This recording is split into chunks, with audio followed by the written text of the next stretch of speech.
Hello Internet, and welcome to Game Theory. Gregory is a robot. Music Man! 12 a.m. the first night. He's psychic friend Fred Bear. With all due respect, those aren't the design choices we were curious about, Mr. Apple. The Mimic! But hey, that's just a theory.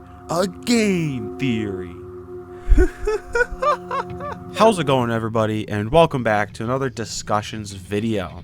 Now today is going to be a discussion topic that I have been wanting to do for a little while now, but it finally had gotten picked in the polls, and so I could finally make this video. And as you could probably tell from the title, we're going to be talking about the problems with current FNAF theories. Not even just current ones, old ones as well, but it just sounds better when you say current theories, and most of the examples I have are current theories. So it's not exactly only current theories, but just the theory community in general, I guess. However, I'm not only going to be negative, I will be talking about some positives with theories and that they make sense. The biggest thing for me often comes down to pieces of evidence or details, not necessarily the theory as a whole, because I find that sometimes theories are good, but some of the evidence used to get there and not so good. And to sort of, I don't know, be more fair, I guess, I'm not going to be talking about only other people's theories. I do have some other people's theories in here, but I will be talking about some of mine as well, because I have made a few theories. Some of them make a bit more sense, some of them don't make any sense at all, but I thought it would only be fair to criticize myself, as if I'm going to criticize others, you know, I should probably criticize myself too. Anyway, with that, I have about three, I have three, I guess, issues that tend to come up in theories, and so I'm going to bring a couple of examples up for each, and then I'll talk about each one per example. So I'll talk about one theory and the issue with it, and then I'll talk about that specific issue as a whole in the theory community, and then move on to another theory, and then from there, and then probably close out with talking about how my theories fit into this. So to start, we're going to be talking about a theory, or I guess character analysis video by MR Springs, who I love the channel, posts a lot of great content. I love watching their content. It's a lot of great videos and super fun, but I had a little bit of an issue with some of their evidence used to prove that Burntrap is the Mimic.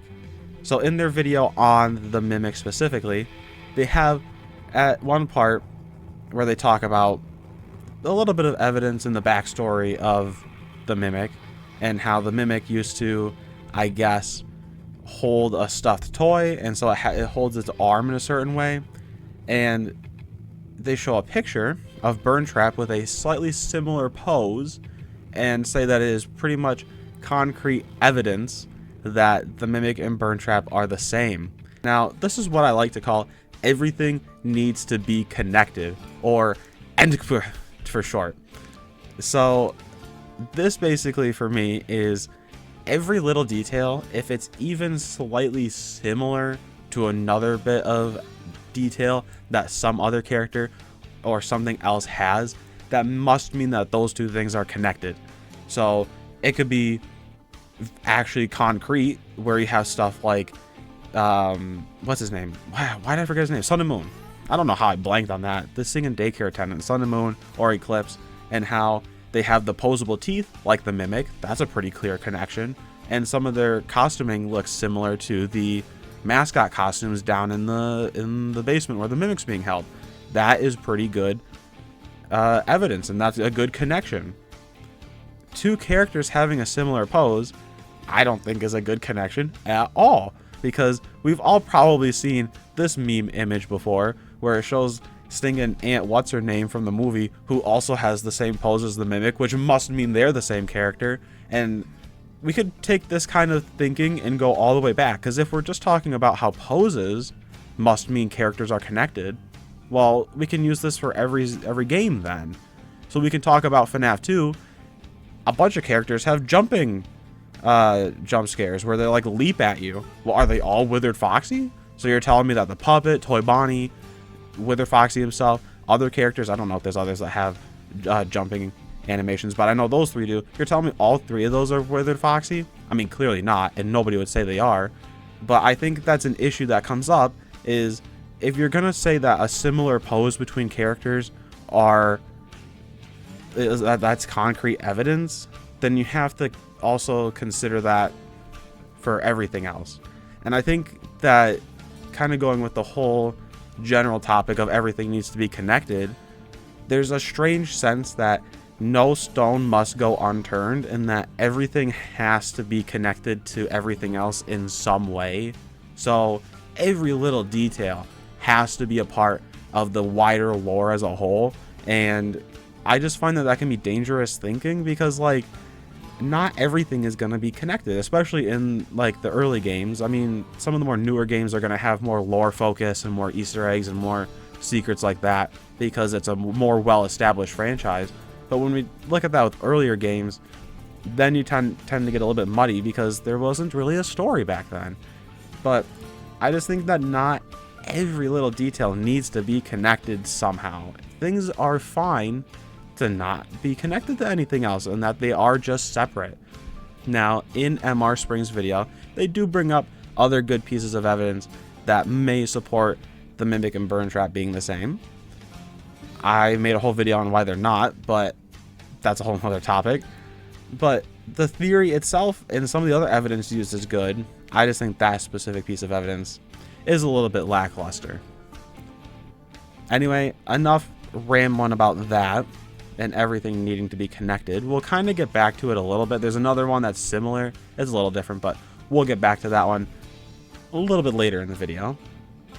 So the next, I guess, acronym or thing that I have is, I was watching, I think it's the newest game theory video, which is talking about the what am I thinking of? What's their channel name? Dual Process Theory. That's what I was thinking of. Sorry, I just sometimes forget stuff. But the Dual Process Theory video that was, or the theory, I guess, that the crying child is actually Cassidy. There's only one spirit in Golden Freddy, and that there isn't actually, like, Cassidy isn't the 5th missing children's incident person. Like, they are, but it's actually William Afton's kid. It's a strange theory that has some points that make sense and other points that fall flat. But I'm not here to talk about that theory, because that's a whole nother can of worms.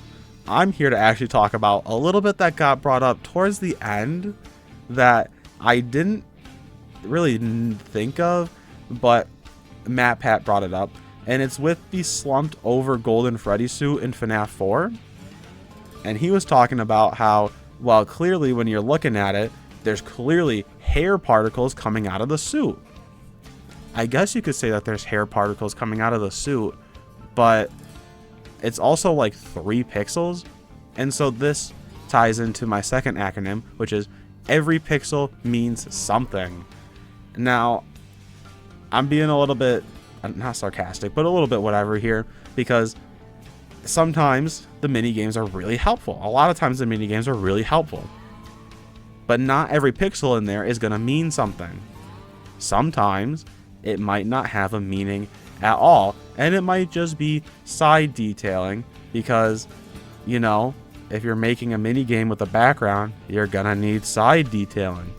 Now, what I never understood, I guess, with what Matt Pat was saying, was that he goes, well, clearly crying child is upset and crying, and I think Psychic Fred Friendbear says, remember what you saw. And so clearly crying child's crying because he saw a body in the suit, and so that's why he's all sad, because he saw a body in the suit, and so that's why he's all crying and upset.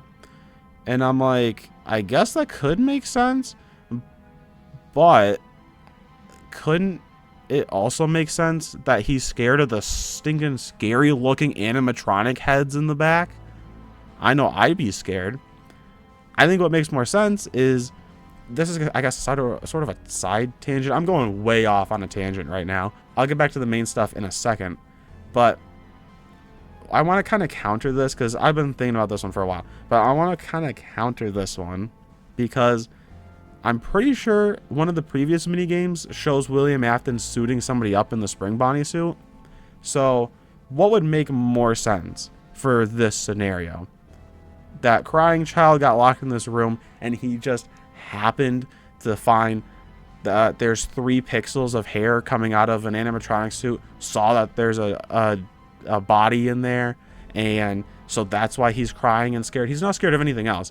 He just saw that there's a body, and so he's remembering what he saw 2 seconds ago when he was in this room, and he saw a body in there, and so he's scared and he's out of his mind.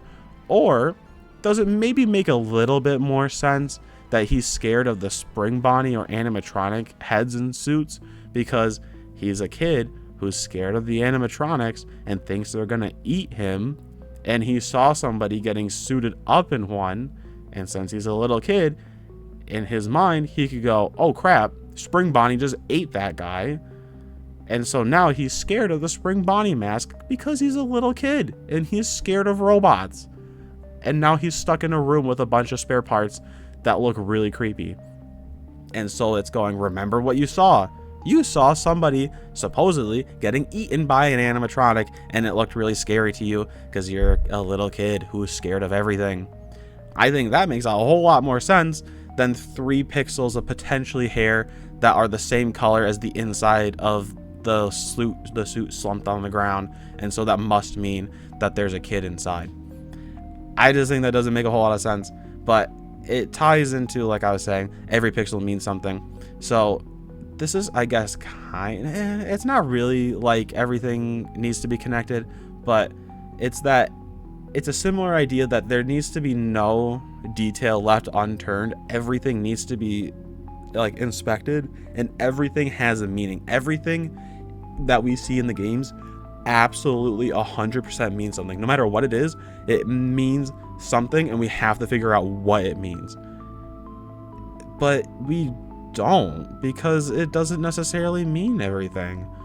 I mean, if you want to take that same level of detailing and going through stuff, if you're gonna inspect 3 pixels of stuff sticking out of a suit and say that it's hair, then you should also go through a game like Security Breach and go through everything, every box, every crate, every forklift, every warehouse, and find every detail you can to try to either prove that those details don't mean anything, or that there's actually secret lore here and that there's something we're missing. I hope you're kind of getting my point here. I'll kind of do a bit of a summary at the end that probably explains everything a little bit better, but I don't think every detail necessarily means something. Again, like in these early games, by FNAF 4 there's a bit more of a story going, but it's still not as solidified as it is now, so not every detail is gonna mean anything. I mean, we just got in the not just got, but like in the FNAF week interview with Scott Cawthon, he said, oh yeah, that box at the end of FNAF 4 doesn't matter. I completely forgot what it was gonna be. So there goes that. I guess that doesn't mean anything. So what other bits of evidence were either stuff that doesn't matter or stuff that didn't matter in the first place?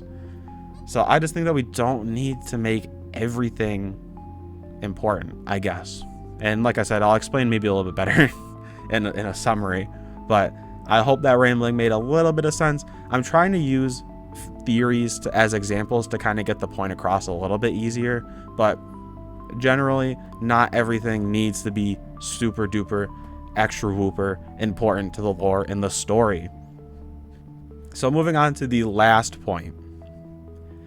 I was watching the FNAF Theory that he posted, it says 3 months ago, so he posted 3 months ago, that was talking about, it's titled The FNAF Mystery That Was Unsolvable Until Now. It's a sister location Help Wanted 2 theory, where obviously he talks a bit about how we play as Cassie's dad / Bonnie Bro in Help Wanted 2, which makes a lot of sense. Obviously nothing's confirmed, but it pretty much looks that way, that Cassie's dad is Bonnie Bro, and that's who we play as in Help Wanted 2.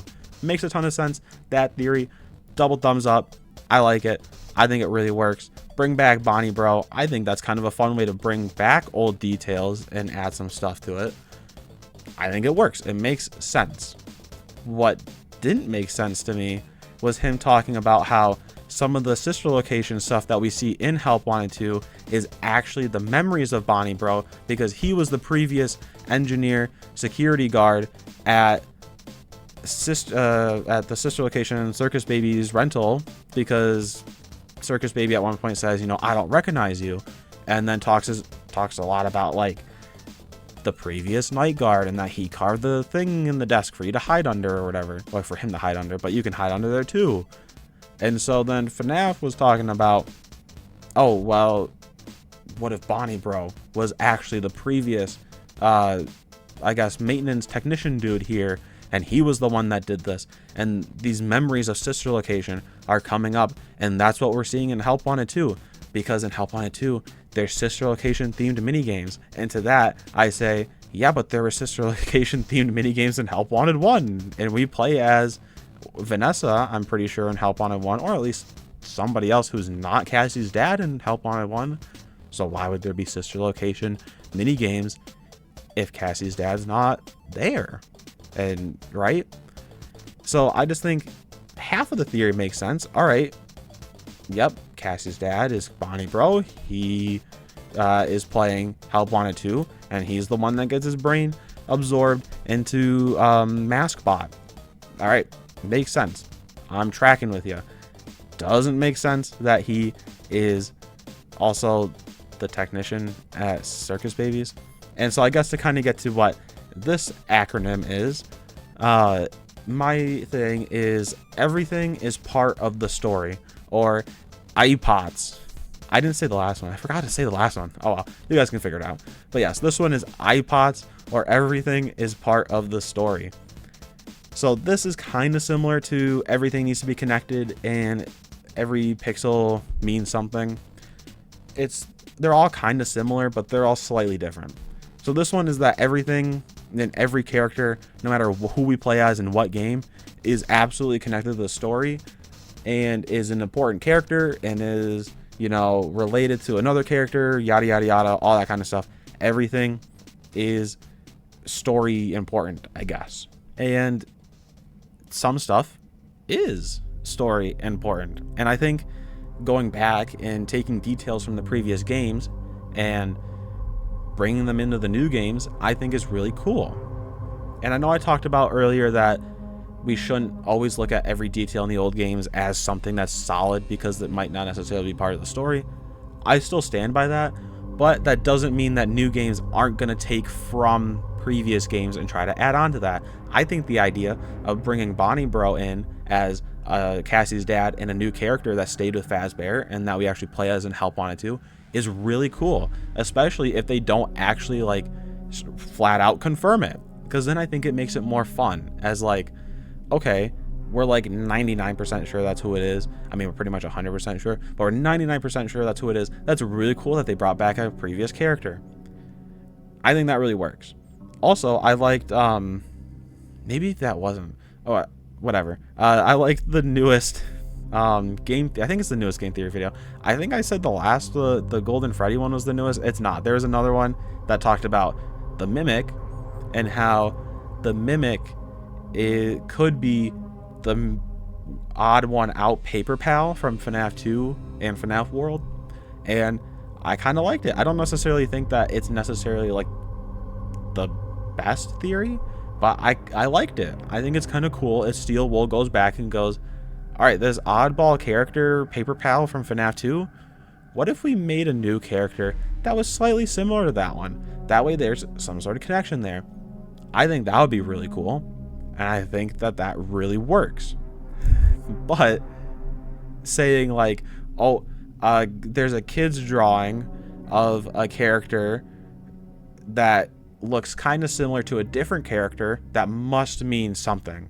That one I just kind of made up on my own, but like connecting all these characters and stuff together. Oh, one I guess I could bring up, in Pizza Sim, there's a picture of what I'm assuming to be Rockstar Freddy. However, it kind of looks like it could be a Rockstar Fredbear. Now, when you're looking at it, you can go, well, that's just clearly supposed to be Rockstar Freddy. Or you could go, no, there is a Rockstar Fredbear, we just don't see him. And so this is actually a character that's connected to a different character, and then just go down a rabbit hole of connecting a whole bunch of random stuff that doesn't necessarily mean anything. And so that's kind of the point I'm trying to get across with this, is that not every character or stuff that we play as is gonna actually connect. Like in FNAF 2, we play as, oh man, I think it's Jeremy. Man, oh, this is gonna look really bad. I'm completely blanking. Oh, this is gonna look really bad. There goes all my credibility. Oh, why do I even call myself a FNAF fan? I don't even remember who we play as in FNAF 2. Oh, this is just a disaster. But I think it's Jeremy Fritz or something like that. But a lot of times people are like, oh, well, that's Michael Afton.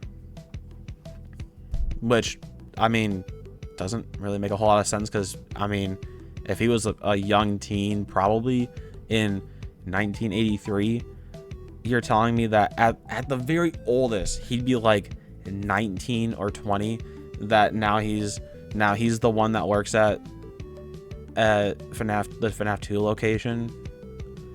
I guess, but why can't it just be somebody else? Like, I don't know if Michael Afton being Jeremy Fritz is a big theory or not. I never believed that. I think it's kind of weird. I don't think it is, but it's also like, I don't know. Just people who try to connect like those characters to other characters and being like, they must be the same, or there must be some sort of connection here. Doesn't make a lot of sense to me. It's like, well, what if Jeremy Fritz is just a guy? He's just a dude who's like, oh man, I need some money. I don't have a job. I need a job. I need some money. Oh, there's a place hiring? Guess I'll work there. Oh, this place has killer animatronics. Oh, but what do I don't have anywhere else to go. I guess I'll just stay and work my shift. Like, not everybody has to be connected to each other or be like a character from somewhere else, I guess. That sounded probably really convoluted and really all over the place. So I am going to try my best to just summarize everything that I was saying in a nice clean package with a neat little bow on top. And then I'll talk about my own theories at the end. So to summarize, I'll go over the 3 points and why I think they are potentially bad for current FNAF theories. First point, everything needs to be connected. No, it doesn't. I think it can be potentially detrimental to theories if you go into it thinking everything needs to be connected with each other and there has to be some sort of connection or I don't know. I guess that's the only word I can think of. But there has to be something between this detail and this detail. They must be the same. It must be connected. There has to be something here. I think it's dangerous to do that, because then you might be making connections that shouldn't exist or that shouldn't be connected.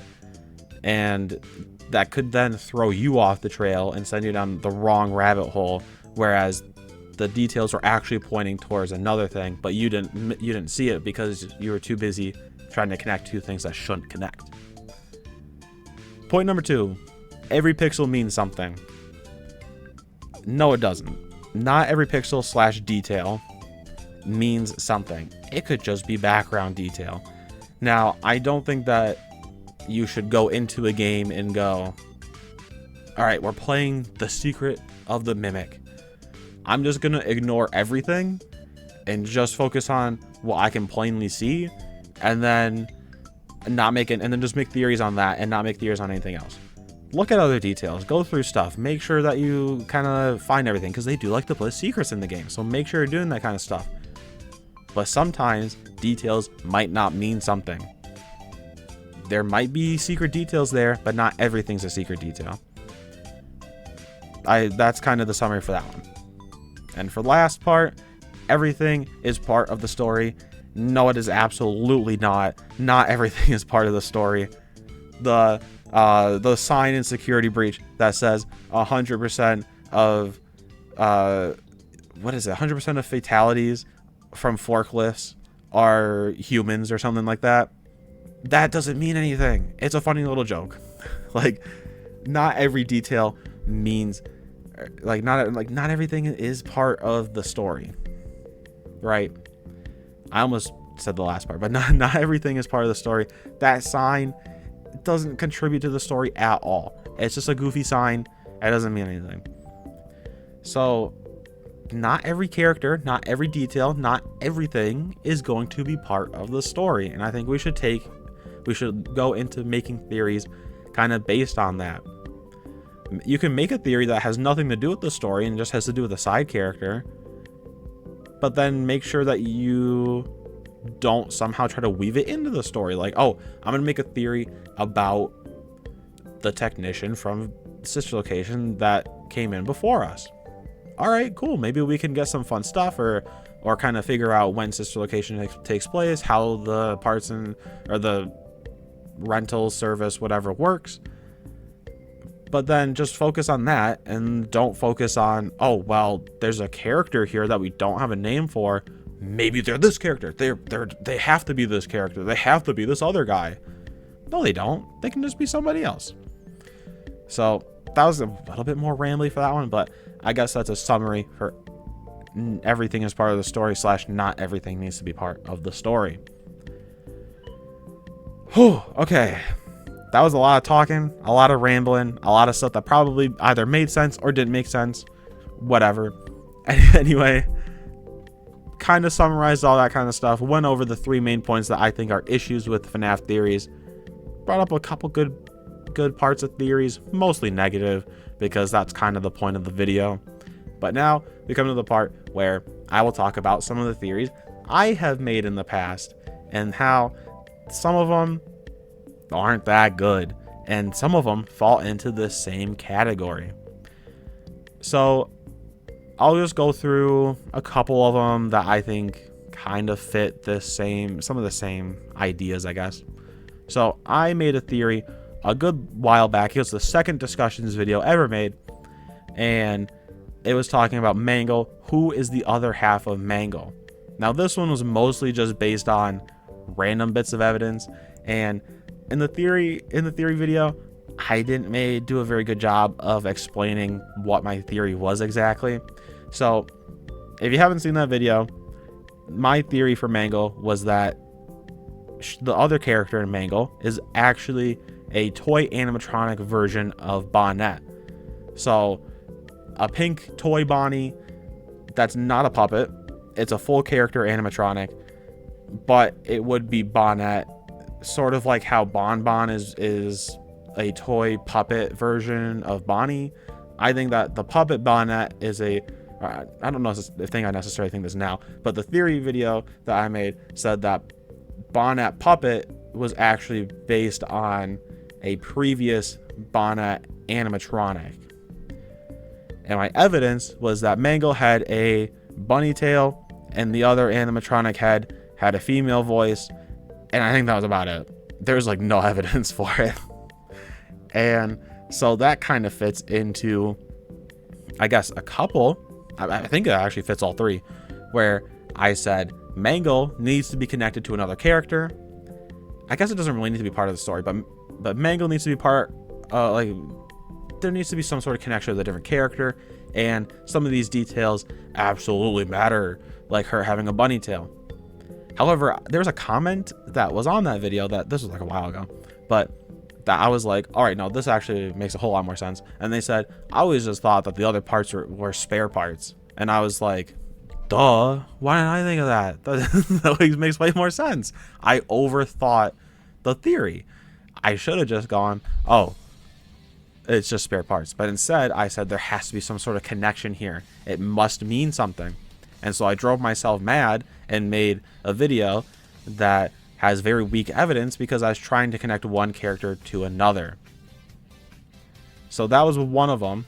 Another theory video, all the other theory videos I think are okay. We'll talk. The one that I'm gonna talk about isn't good, but most of the other ones I think are pretty solid.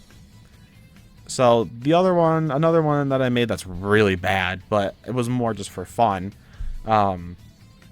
was that I made a theory video that the FNAF 3 mini games actually take place before FNAF 2, because in the FNAF 3 phone calls, phone guys like he goes through, it's basically going through like a story. He's like, hey, we got the spring lock suits, you know, do this, wear them, blah, blah, blah, blah, blah, perform. And then he goes, we got safe rooms in the back because yada, yada, yada.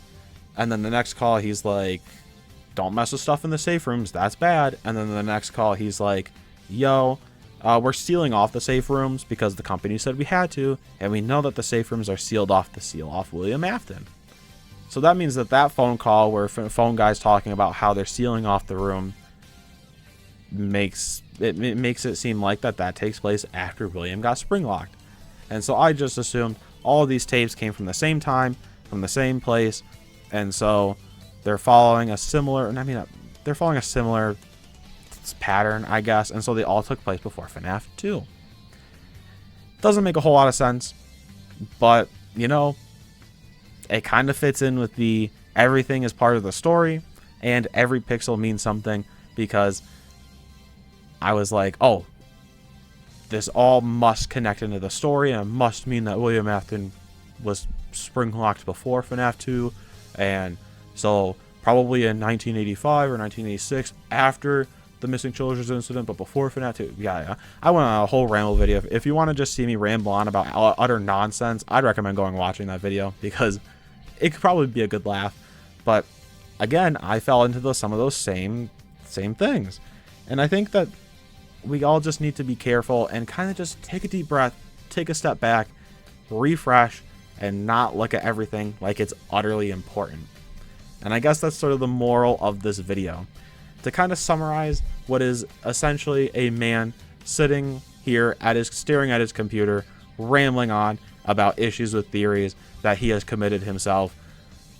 To summarize it all up, we just need to be more careful when making theories, and either know that we're just making these for fun, or if we have a super serious theory, make sure that it's either not going to be ridiculous or that there actually is good evidence for it. So that's sort of the whole summary of this video. We all just need to take a chill pill. Chill out. Man, I sound like 90 years old. Take a chill pill. Oh my word. I sound like an old man. But we all just need to chill. Take a deep breath. Take a step back.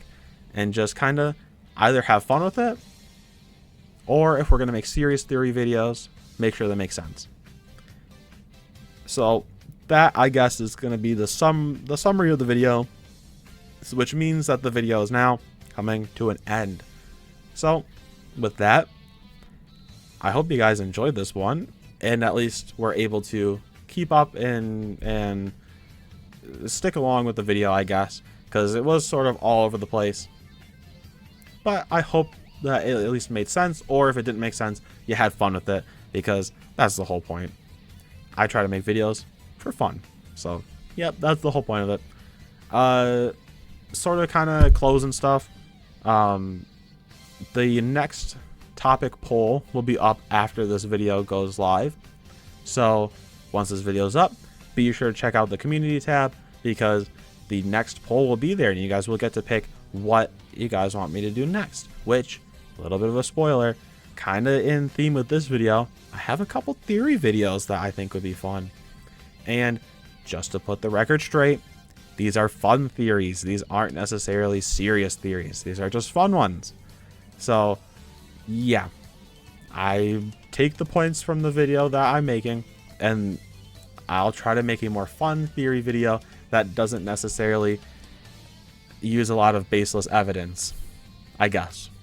So anyway, that poll is going to go live, so be sure to check that out, because it's going to be a ton of fun, and I'm excited to see what you guys pick. Anyway, since this is the end of the video, we'll do shameless plugs. Go check them out. They are linked down below. Be sure to leave a like on the video if you enjoyed. Comment if you want to say anything, or if you have any other topic ideas, because I always am looking for new topic ideas to do for these kind of videos. So leave a topic in the comments. Be sure to subscribe so that you can see more content like this, because I mainly post gaming content, almost exclusively FNAF content, and I post discussion videos every other week. So be sure to subscribe to see all of that. Thank you for watching. I hope you enjoyed this rambly mess. And comment, it's just a theory. if you made it this far in the video. And with that, I will see you in tonight's live stream. Goodbye.